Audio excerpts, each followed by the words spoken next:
For years, all I did was run e-commerce stores by myself, and so no one knew who I was or what my gender was since I was hidden behind a computer screen. Masterminds are when a group of successful business owners and entrepreneurs come together in a small group of anywhere from 10 to 80 people to share their secrets, network, and learn from each other.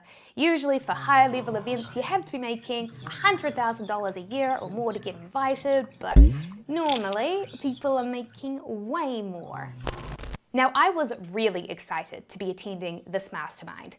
While most masterminds are held in the USA, this one was going to be hosted here in New Zealand, and it was going to last 1 whole week. During the actual mastermind section, we would all take turns over 3 days giving presentations, sharing our secrets that we'd learned over the past year. We were all going to meet in the city of Christchurch where a couple of parties were being hosted, the first being very Kiwi-esque, a barbecue.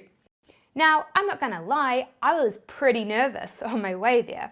I was 23 at the time and was just making over $100,000 a year, which seems pretty good, yeah, but most people attending were making way more than me. $500,000, $800,000, $1 million, $2 million, $10 million.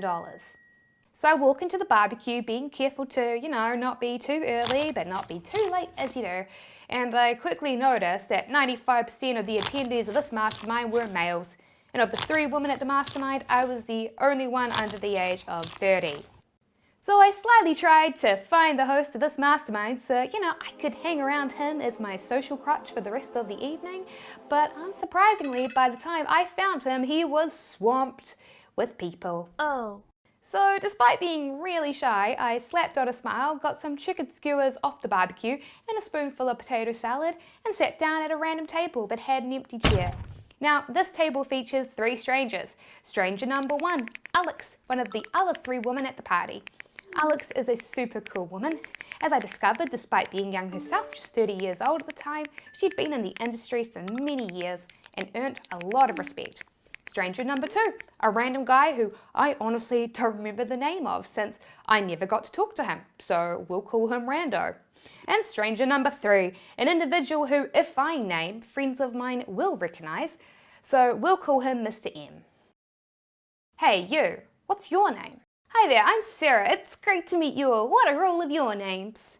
And he's like, so Sarah is it? Well, I've got a question for you, Sarah.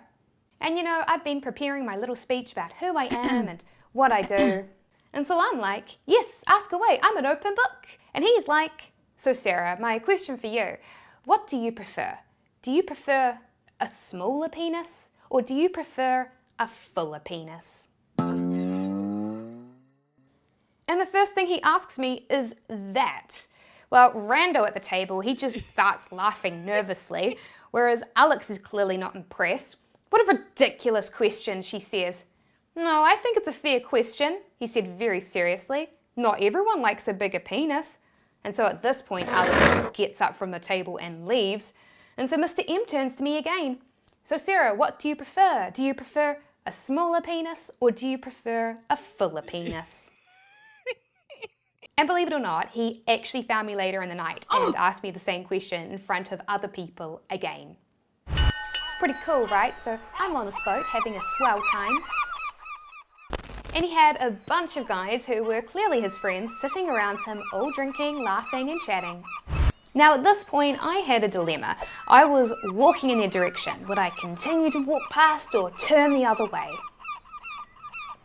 Big mistake. As I'm walking past, Mr. M turns to his entourage and says, hey guys, check this out, okay?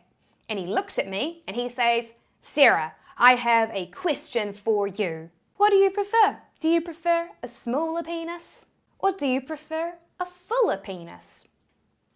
But I was utterly mortified because the people next to him who I'd been hoping would all accept me apparently found my humiliation very funny and laughed at me. When I got back to the hotel, I started to really wonder if I should be there.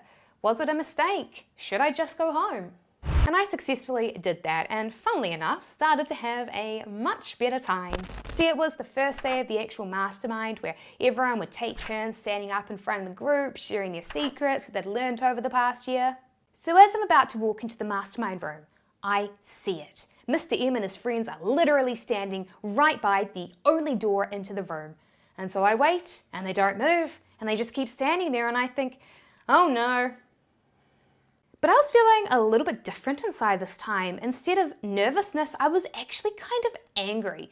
Most of the people at the mastermind had been nice, and I was starting to enjoy it. Why did these guys have to just pick on me even though they didn't know me because of my gender and my age? I walk towards the door and surprise, surprise, Mr. M turns to me and grins. Hey guys, check this out, okay? He says, looking at me. Sarah, I've got a question for you. What do you prefer? Do you prefer a smaller penis?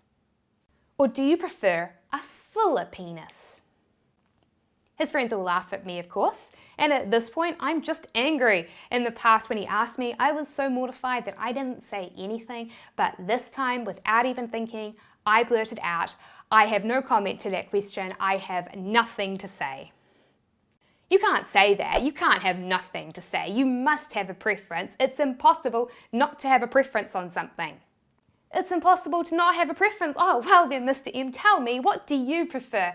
Do you prefer a smaller penis? Or do you prefer a fuller penis? And his face, he was so angry. And he only got angrier when his friends burst out laughing at him. They kept saying to him, yeah, come on, you said it's impossible to not have a preference. What's yours? And he's protesting that he doesn't have a preference at all. And I just walk on by into the conference room.